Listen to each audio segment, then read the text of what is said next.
오늘은 다윗이 유다의 왕이 되는 이야기를 나누겠습니다. 마태복음 13장에 보시면 예수님께서 천국에 대해서 많은 비유를 말씀하시는데요. 천국이라는 단어는 마태의 단어입니다. 마태는 천국이라는 단어를 즐겨 사용하는데 사실 마태가 말하는 천국은 하나님이 통치하시는 나라, 하나님의 나라를 가리키는 말입니다. 예수님께서 이 하나님 나라에 대해서 말씀하시면서 이런 말씀을 하신 적이 있습니다. 또 비유를 들어 이르시되 천국은 마치 사람이 자기 밭에 갖다 심은 겨자씨 한 알 같으니 이는 모든 씨보다 작은 것이로되 자란 후에는 풀보다 커서 나무가 되매 공중의 새들이 와서 그 가지에 깃들이느니라. 예수님께서 지금 하나님 나라의 특징에 대해서 두 가지를 말씀하시는데요. 하나는 그 시작이 미약하고 화려하지 않고 초라해 보인다는 것입니다. 하나님 나라의 시작은 겨자씨처럼 화려하지 않습니다.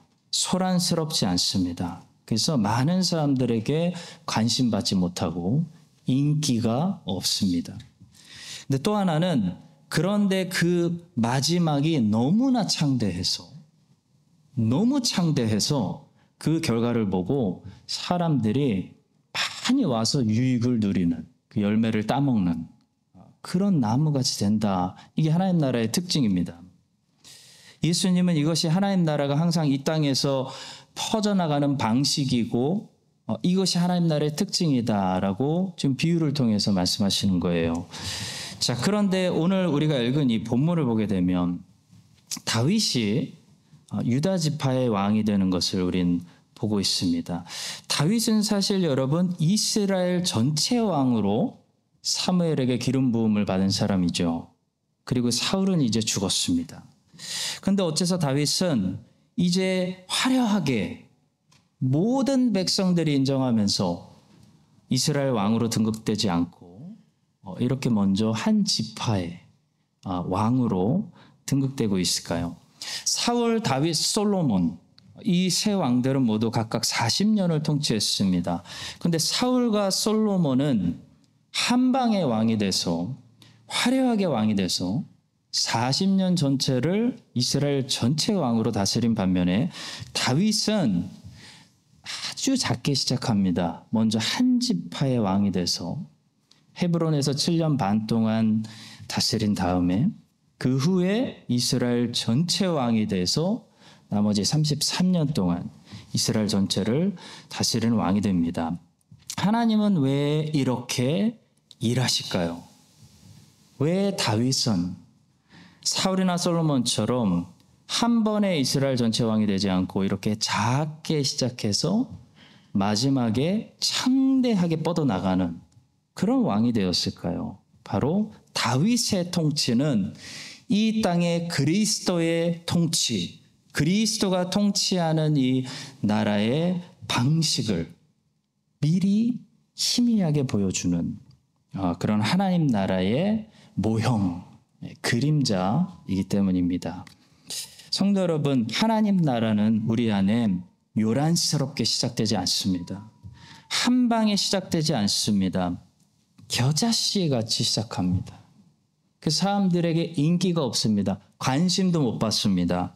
작은 순종, 한 영혼, 작은 믿음, 하루 거기서 하나님 나라가 항상 시작됩니다. 하도 조용하고 초라해서 아무도 알아차리지 못하고 관심을 가져주지 않는 것입니다. 그런데 이게 어떻게 되냐면 하나님 나라가 겨자씨처럼 심겨지면 공중의 새들이 다 와가지고 의지할 정도로 많은 사람들에게 유익을 끼치는 큰 나무처럼 자라게 되는 것입니다. 여러분들 그런 나무들 다 되시기를 예수님의 이름으로 축복합니다. 오늘은 다윗을 볼 건데요. 아주 조용하게 겨자씨같이 헤브론에 가서 그냥 한 지파만 다스리는 이렇게 왕이 초라하게 대관식을 할 수 있을까? 그런 생각이 들 정도로 유다 지파의 왕으로 통치를 시작하는 다윗의 모습을 보면서 하나님 말씀이 우리에게 주시는 몇 가지를 묵상하겠습니다. 첫 번째는 하나님의 때를 기다리고 서두르지 말아야 한다는 사실입니다. 하나님께서 우리에게 명령하셨을 때 즉각 순종하고 민첩하게 행동하는 것과 하나님의 시간을 기다리지 못해서 내가 서두르는 것은 다른 것입니다. 다윗은 사울이 죽고 이제 자기가 이스라엘 왕이 될 차례가 왔는데도 서두르지 않았습니다. 다윗은 하나님의 시간을 더 기다리고 하나님의 방법으로 이 일이 진행되도록 했다는 것이죠. 보니까 하나님의 시간은 지금이 아니라 7년 반 후라는 시간이었고 하나님의 방법은 무력에 의한 강압에 의한 굴복과 전쟁, 피 흘림이 아니고 평화와 공감이었습니다. 다윗은 7년 반이라는 하나님의 시간을 여기서 더 기다렸기 때문에 모든 사람들에게 결국 공감을 얻게 되고 평화로운 방법으로 이스라엘 전체 왕이 되었습니다. 근데 다윗이 만약에 사울이 죽자마자 여기서 마음이 급해서 서둘러서 이스라엘 전체 왕이 되려고 했다면 어떻게 됐을까요? 다윗의 밑으로 들어오지 않는 이 나머지 북쪽의 11지파를 괘씸하게 생각하고 무력으로 그들과 충돌했다면 어떻게 됐을까요? 이스라엘 사람들은 아마도 야, 사울보다 더 지독한 놈이 나왔다 라는 소리를 했을지도 모르겠습니다. 하나님보다 서두르면 우리는 항상 일을 망치게 됩니다. 나중에 수습해야 할 일들만 더 많아지죠. 하나님의 방법은 여러분 한마디로 정리하면 한 영혼이라도 살리는 방법입니다. 그렇기 때문에 지금 이해가 가지 않고 답답해도 우리가 하나님의 시간을 기다려 하나님의 방법대로 일이 진행되게 해야 되는 것입니다. 그래야 한 영혼이라도 덜 상처받고 한 영혼이라도 더 살려낼 수가 있는 것입니다.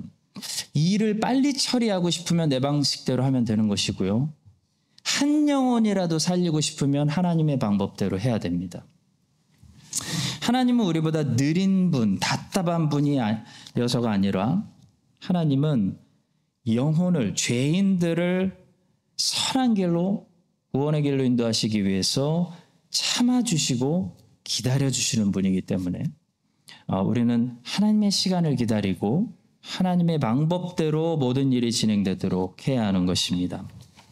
16세기의 유럽에서 종교개혁이 일어난 뒤에 유럽은 그 뒤에 어떻게 됐을까요? 엄청난 전쟁의 아픔을 겪어야 했습니다. 각 나라들이 로마 카톨릭을 유지할 것이냐 아니면 새롭게 등장한 이 개혁신앙을 수립할 것인지를 가지고 크고 작은 전쟁을 경험해야만 했습니다. 독일에서는 신성 로마 제국의 황제와 독일의 각 지역의 군주들 사이에 루터가 반대했던 이 슈말칼텐 전쟁이 일어났고요. 프랑스에서는 위구노 전쟁이 일어났고 스코틀랜드에서는 감독들의 전쟁, 영국에서는 세 차례에 걸쳐서 청교도 전쟁이라고 부르는 시민 전쟁이 일어났습니다. 네덜란드는 무려 80년에 걸친 독립전쟁인데 이게 사실 종교전쟁입니다. 프로테스탄트와 로마 가톨릭의 독립전쟁을 경험했고요.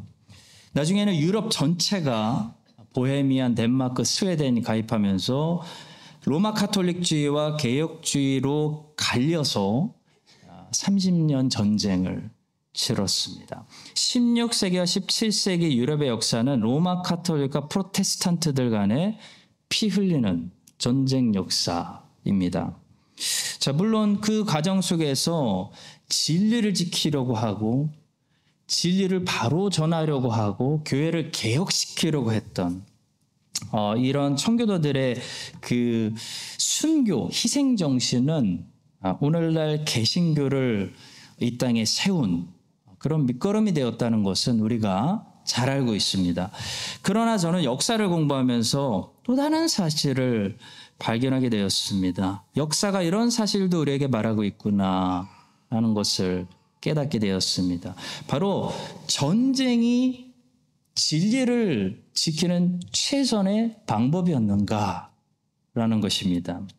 진리를 보수하기 위해서, 교회를 개혁하기 위해서 과연 전쟁 이외에는 유럽인들에게 방법이 없었는가라는 질문을 던지지 않을 수가 없습니다. 왜냐하면 로마 가톨릭과 같이 칼을 맞대고 칼로 싸운 이 결과가 후손들에게 무엇을 가져다 주었는지 생각해 봐야 되는데요. 로마 가톨릭과 칼로 싸운 결과는 그 긴 전쟁이 지긋지긋해진 피로감을 느낀 후손들이 오히려 진리 전쟁에 이제 피로를 느껴서 진리 전쟁을 그만 싸우게 만들고 평화 유지에 더 가치를 느끼게 만들었다는 것이에요. 종교개혁 1세대들과 2세대들은 진리의 목숨 걸었습니다. 1000년 동안 묻어두었던 이 속았던 진리를 되찾았기 때문에 진리의 목숨 걸고 생명 바치면서 전쟁까지 했는데요. 그 전쟁이 지긋지긋해진 후손들이 그렇게 질문하기 시작했다는 거예요. 교리? 그게 그렇게 중요한 건가? 서로 조금 다르게 믿으면 그게 그렇게 문제가 되는가? 로마 가톨릭의 예배 형식이 좀 화려하면 어떻고, 성공회가 공동 기도문을 좀 사용하면 어떻고, 교회 정치가 국가가 좀 간섭하면 어떻고, 그게 그렇게 목숨 바쳐 우리가 싸울 정도로 중요한 일인가? 이런 질문을 하기 시작했다는 거예요. 유럽인들이 진리를 보수하기 위해서 더 이상 그렇게 치열하게 싸우는 것보다 서로 평화 유지를 지키는 것을 훨씬 더 인간에게, 국가에게 가치 있는 것으로 느끼기 시작했다는 것입니다. 거기서 계명주의가 따라오고 거기서 자유주의 신학이 잉태되고 진리를 위해서 싸우는 것보다는 평화유지, 동성애도 품어주고 이슬람도 품어주고 다른 종교들도 품어주고, 그런 평화유지가 유럽인들에게 어느 순간부터 최고의 가치, 심지어 프로테스탄트들의 가치, 잘못된 가치가 되었다는 것입니다. 여러분들에게 제가 질문해 보겠습니다. 진리 전쟁이 중요한가요? 평화 유지가 중요한가요? 여러분들이 성경을 따르는 사람들이라면, 성경을 따르는 청교들과 같은 그리스도인이라면 여러분들에게는 항상 진리 전쟁이 중요해요. 진리가 중요해요. 진리를 벗어나는 것은 마귀의 역사이고 거긴 진정한 평화도 없고 안식도 없다는 걸 알기 때문입니다.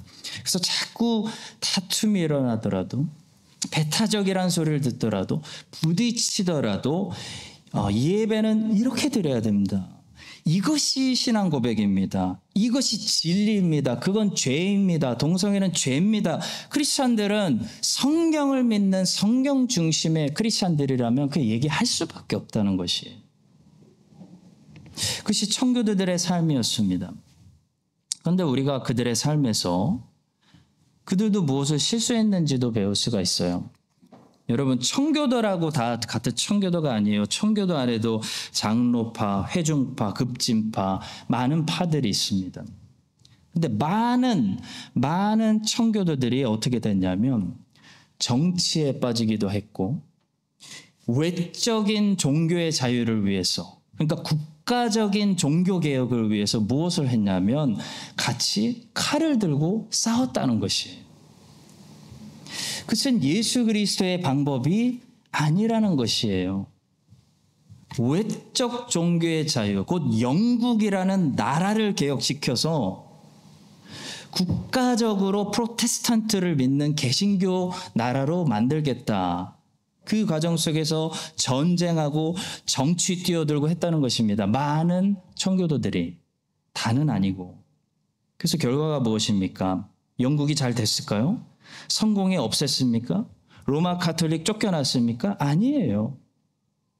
오히려 아까 말씀드린 대로 개신교도들이 같이 칼 들고 싸우는 역사의 피로를 느낀 유럽인들이 진리 전쟁 자체를 혐오하게 되는 그런 결과를 만들었다는 것입니다. 성도 여러분, 예수 그리스도의 방법은요, 폭력이 아닙니다. 주님께서 말씀하셨죠. 마태복음 26장 52절. 이에 예수께서 이르시되 내 칼을 도로 칼집에 꽂으라. 칼을 가지는 자는 다 칼로 망하느니라. 예수 그리스도께서 누구보다도 진리를 위해서 진리 전쟁을 하셨는데요. 예수님은 그 전쟁을 칼로 싸우시지 않았다는 것이에요. 진리 전쟁은 칼로 싸우는 전쟁이 아닙니다, 여러분. 진리라는 것은 군대로 지키고 정치로 지키는 것이 아니라는 것이에요. 데오도시우스 로마 황제가 로마 제국을 기독교 국가로 공인했다고 해서, 정치적으로 공인했다고 해서 로마 제국에 사는 모든 사람들이 이제 이교도를 다 쫓아내고 진리를 믿고 로마 제국이 기독교 나라가 되는 것이 아닙니다. 우리의 싸움은 혈과 육을 상대하는 것이 아니요, 통치자들과 권세들과 이 어둠의 세상 주관자들과 하늘에 있는 악의 영들을 상대함이라 바울 사도가 말해 주었어요. 바울도 칼을 말하기는 말했어요. 근데 바울이 말한 칼은 그런 물리적인 칼이 아니었죠. 바울이 말한 그리스도인의 칼은 성령의 검이라고 부릅니다. 곧 하나님의 말씀이에요. 구원의 투구와 성령의 검, 곧 하나님의 말씀을 가지라. 이 성령의 검, 하나님의 말씀대로 살고 말씀의 증인들이 세상을 바꾸는 것이지, 교회를 개혁하는 것이지, 칼 들고 싸우는 사람들이 개혁하는 것이 아니라는 것입니다. 17세기 이런 로마 가톨릭과 개신교 사이에 전쟁들이 있었을 때 참 다행히도 칼로 싸우지 않고 주님을 따라 바울처럼 성령의 검으로 싸우는 사람들이 많이 있었습니다. 프랑스에서는 이렇게 몰래 개신교를 믿었던 사람들을 위그노라고 불렀는데요. 프랑스에서 일어난 이 종교전쟁, 위그노 전쟁은 사실 전쟁이라기보다는 로마 가톨릭이 개신교인들을 일방적으로 학살한 학살에 가까웠습니다. 위그노들은 숫자가 너무나 열세였습니다. 프랑스는 개신교들의 숫자가 너무나 열세였습니다. 그래서 싸움도 제대로 하지 못하고 학살당했습니다. 근데 참 놀라운 것은 그들의 삶이 하나님의 말씀의 진리를 지키는 성령의 검으로 싸우는 그런 말씀의 증인들이었기 때문에 칼 한 번, 물리적인 칼 한 번 제대로 휘둘러 보지 못했지만 이들의 흘린 피, 이들의 경건한 삶, 이들이 남긴 말씀 진리에 대한 증언이 살아남아서 큰 믿음의 유산이 돼서 그들을 통해 하나님 나라가 더 확장되게 만들었다는 것이에요. 기독교를 더 많이 전파하고 이 땅에 확장시킨 사람들은 칼을 들고 같이 싸우는 사람들이 아니라 십자가를 들고 핍박을 견디면서 꿋꿋이 성경을 번역하고 꿋꿋이 성경을 공부하고 성경 진리의 말씀을 내 삶 속에서 순종하고 실천하려고 노력했던 경건한 사람들, 거룩한 사람들, 그런 위그노 같은 사람들이었다는 놀라운 사실을 우리는 역사를 통해서 배우게 되는 것입니다. 성도 여러분, 우리 주님의 제자들도 한때 혈기왕성할 때 이 품에 칼을 들고 다닌 적이 있었어요. 베드로도 3년이나 예수님 쫓아다니는데 칼 가지고 있었어요. 건들면 하려고. 열심당에 속한 제자들 많이 있었던 것으로 성경학자들은 추정합니다. 누가 열심당이었을까 상상하지 마세요. 다 우리의 모습이에요. 그런데 나중에 그들은 모두 순교한 것으로 알려져 있습니다. 근데 주님으로부터 무엇을 배운 거죠, 여러분? 싸우는 하나님의 방법을 배운 것입니다. 예수님이 하나님의 말씀으로 싸우시고 사탄을 침묵시켜버리고 십자가로 승리하셨다는 사실을 배운 것이에요. 저렇게 싸우는 거구나. 저렇게 싸우는 것이 하나님 나라를 확장시키고 승리하는 것이구나. 제자들이 제대로 배웠습니다. 성도 여러분, 우리도 하나님의 방법을 기다려야 됩니다. 다윗은 하나님의 방법을 기다릴 줄 알았습니다. 요압은 칼로 싸우다가 자기 동생을 잃었습니다. 칼로 싸우다가 자기 동생 잃고 그때부터 복수심 생겨가지고 다윗에게 불순종하고 인생이 망가지기 시작했어요.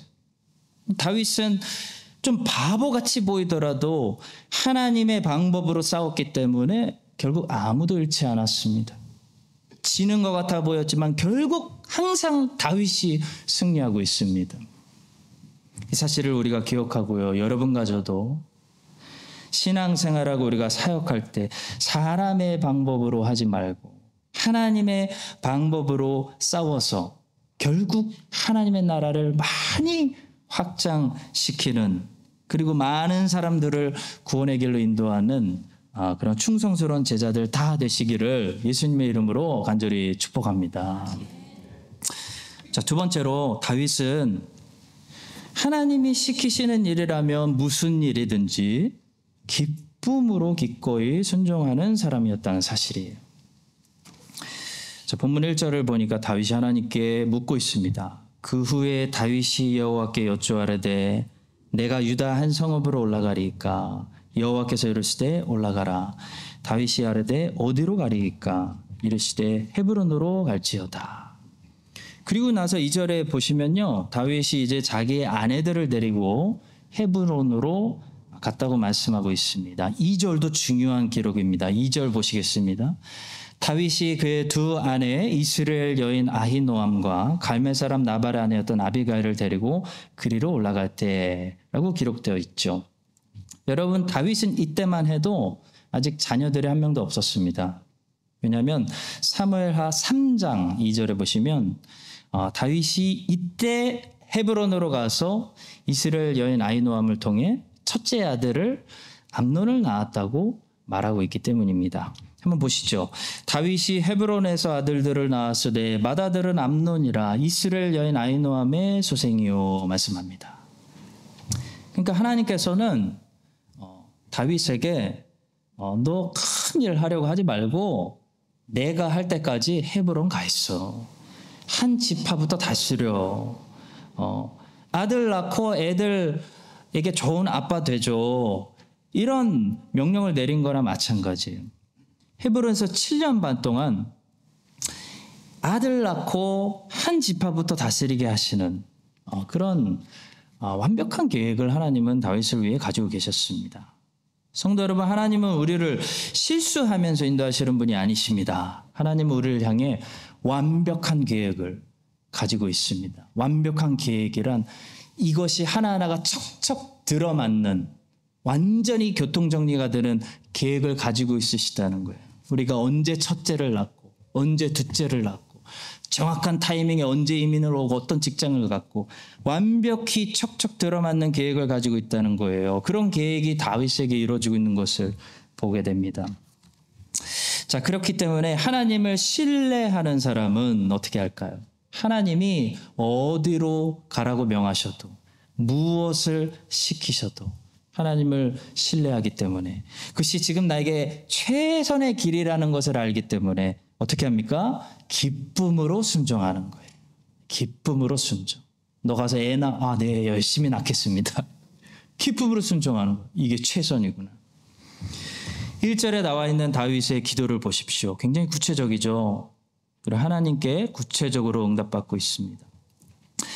다윗이 구체적으로 응답받을 수밖에 없는 이유는 다윗의 기도가 이미 하나님의 뜻을 구하는 기도였기 때문에 그렇습니다. 자, 다윗은 헤브론으로 가라고 했을 때 이런 불평을 하거나 의심하지 않았습니다. 하나님, 왜 남쪽으로 내려가라고 하십니까? 사울이 죽었는데 저 베냐민 지파가 꿍꿍이 하기 전에 북쪽으로 올라가서 북쪽에 있는 지파들을 꽉 잡아야죠. 기선제압을 해야죠. 라고 생각하지 않았다는 거예요. 헤브론으로 내려가 있어. 네, 알겠습니다. 하나님 뜻대로 하겠습니다. 가서 주의 종은 대비하고 있겠습니다. 준비하고 있겠습니다. 하나님이 하라고 하는 것은 하고 있겠습니다. 이게 다윗이었다는 거예요. 하나님이 시키시는 모든 일을 왜냐고 그 이유를 묻지 않고 여러분 기쁨으로 순종하실 줄로 믿습니다. 예, 알겠습니다, 주님. 우리 따라해 볼까요? 예, 알겠습니다, 주님. 아멘. 이 전도서에 보니까요, 모든 것이 결국 헛되다라고 가르쳐주는 전도서가 가장 최고, 이게 최고다, This is the best 라고 말하는 게 한 가지 있더라고요. 모든 것이 의미 없어 막 허무주의를 얘기하는 것 같은 헛되다고 가르쳐준 전도자가 가장 최고라고 여기는 것이 무엇이었을까요? 그것은 그냥 하나님의 뜻대로 선한 일을 많이 하는 것이 아니었습니다. 당연히 하나님의 뜻대로 선한 일을 많이 하되 기뻐하며 그 일을 하는 것이라고 말했습니다. 전도서 3장 12절 말씀입니다. 사람들이 사는 동안에 기뻐하며 선을 행하는 것보다 더 나은 것이 없는 줄을 내가 알았고, 그리고 22절에서도 그러므로 나는 사람이 자기 일에 하나님 맡겨주신 일이죠, 즐거워하는 것보다 더 나은 것이 없음을 보았나니 이는 그것이 그의 몫이기 때문이라. 소명이라는 얘기죠. 그의 뒤에 일어날 일이 무엇인지를 보게 하려고 그를 도로 데리고 올 자가 누구랴. 자, 성도 여러분, 하나님을 우리가 따라가되 그냥 따라가는 것도 안 되더라고요. 기뻐하면서 따라가셔야 됩니다. 참 부끄럽네요, 제 자신이 이런 설교를 하려니. 저에게 하는 설교예요. 이스라엘이 광야에서 여러분 40년 동안 하나님 안 따라간 게 아니에요. 하나님 따라가기는 따라갔어요. 근데 기뻐하면서 따라간 것이 아니라 원망하면서, 불평하면서, 괴로워하면서, 투덜대면서, 이집트 그때가 좋았지, 그러면서 따라갔어. 그것이 그것은 최선이 아니라는 것이.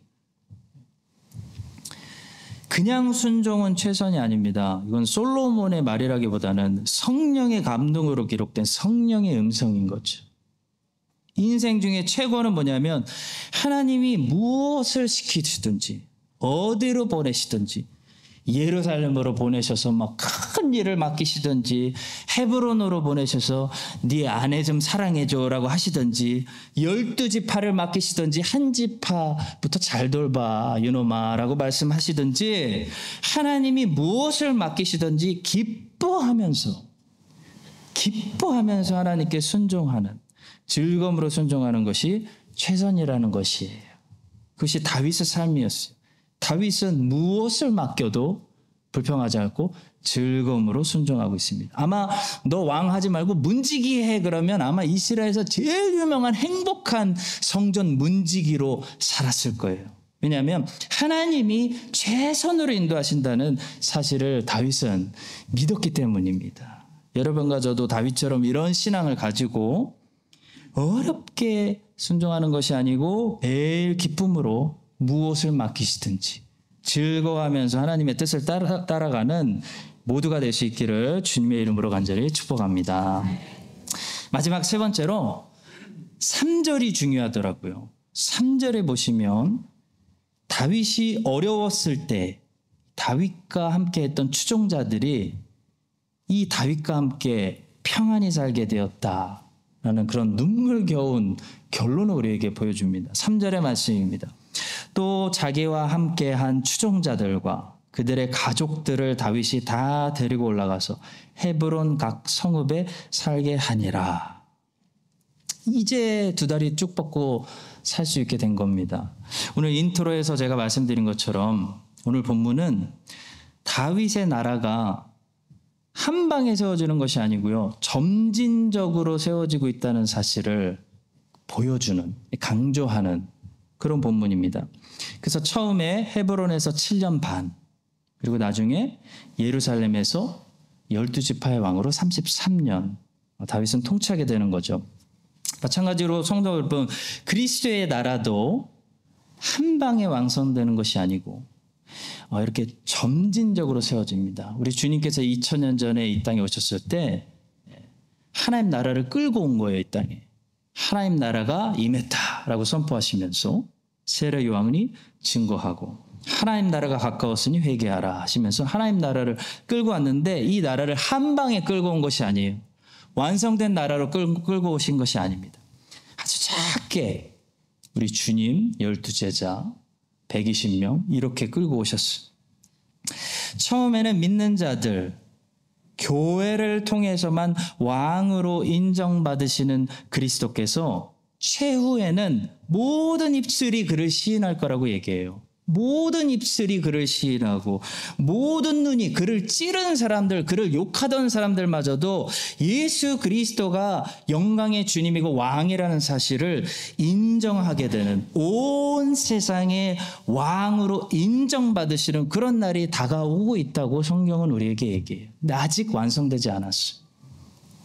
그래서 지금 우리가 살고 있는 때는 언제예요? 지금 우리는 아직 모든 사람들이 우리 주님을 왕으로 인정하지 않고 있는 것을 보고 있습니다. 마치 다윗이 아직 모든 이스라엘 사람들에게 왕으로 인정받지 못했어요. 아직 베냐민 지파 사람들은 다윗을 인정하기 싫어해요. 아직 헤브론에서 유다 지파의 다윗의 추종자들로부터만 왕으로 인정받고 있는 것과 그리스도의 나라가 지금 비슷한 실정이에요. 그런데 중요한 것은 이것이죠. 지금 주님을 왕으로 인정하고 주님이 어려울 때 주님을 함께 따랐던 자들은 주님이 더 큰 영광으로 받으실수록 주님을 따랐던 이 사람들도 함께 영광스러운 보좌에 앉게 되는 그런 사람들로 기억된다는 것입니다. 마치 다윗의 측근들이 아둘람굴에서부터 다윗의 편에 서서 다윗을 따랐더니 이제 헤브론으로 가족들과 함께 평안히 자기들의 집으로 찾아 들어가고 있는 것과 같은 것입니다. 그리고 이들은 이제 7년 반 후에는 영광의 성 예루살렘에 함께 들어갈 사람들인 것이에요. 사랑하는 성도 여러분, 성경이 이 사실을 우리에게 지금 약속하고 있습니다. 디모데후서 2장 12절, 참으면 또한 함께 왕노릇할 것이요, 우리가 주를 지금 부인하면 주도 우리를 부인하실 것이다 말씀하는 거예요.